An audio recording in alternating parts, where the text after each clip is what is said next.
Hello, I'm Ben. I'm here with the Men of Lansdowne. I'm here with Chris. Now we've got an event coming up on the 1st of February at 7 o'clock, and we're going to be discussing men's mental health. Chris is going to be sharing with us. So Chris, kind of give us a little snippet as to what you're going to be sharing, but Yeah, not too much. But why is men's mental health sort of so important? mental health is a big issue in culture generally anyway. Okay, so there at this particular time in history, we have got lots of issues with how we manage our well-being, our outlook and so on.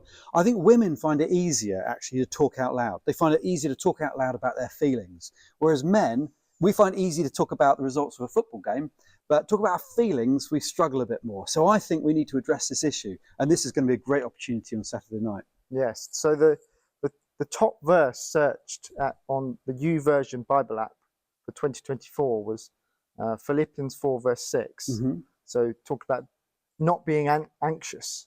Mm. So why do you think that particular verse is so Well, I mean, that's so amazing, isn't it? important? So for 2024, that was a top search first. Do not be anxious. So clearly that shows how people are looking for answers. They're not finding answers elsewhere, and people are looking for answers. And in the Bible, that's a great verse to look at, by the way, in Philippians. But we're going to look on Saturday night in the Psalms, because I think the Psalms are an amazing source to think about mental health and well-being.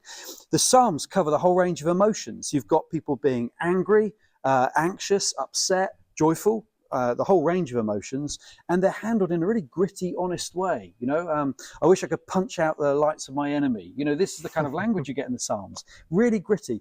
And so I think it's very honest as it addresses the issues of mental health and well-being. So, hey, I love to hear that people are looking at Philippians, but we on Saturday night are going to look at the Psalms and see how that can help us have a robust mental health. What difference does the Christian worldview have on this have on this conversation?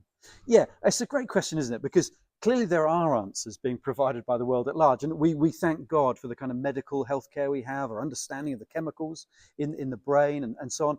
And one of the most successful forms of therapy in the world generally are what we call the talk therapies. So like CBT is one of the most successful, very, very successful.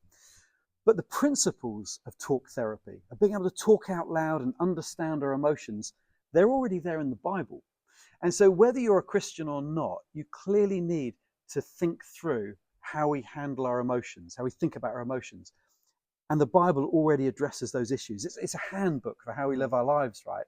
And so as a handbook for living, the Bible addresses the issues that every man and woman have, wherever they live in culture, whatever their religious background, the Bible addresses the issues. The difference is not just the wisdom of the world, it's the wisdom of the Creator who made us, who wired us up.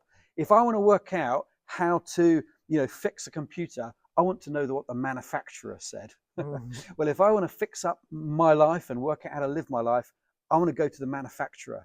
And so God's handbook for living, the Bible, is relevant to everybody, Christian or not. Amazing.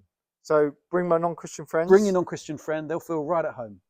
Amazing. So you've heard it here. So we're going to have so on the 1st of February, there's going to be no food, but we're going to have a great time anyway. 7 o'clock. Feed your mind. Come along. Thank you.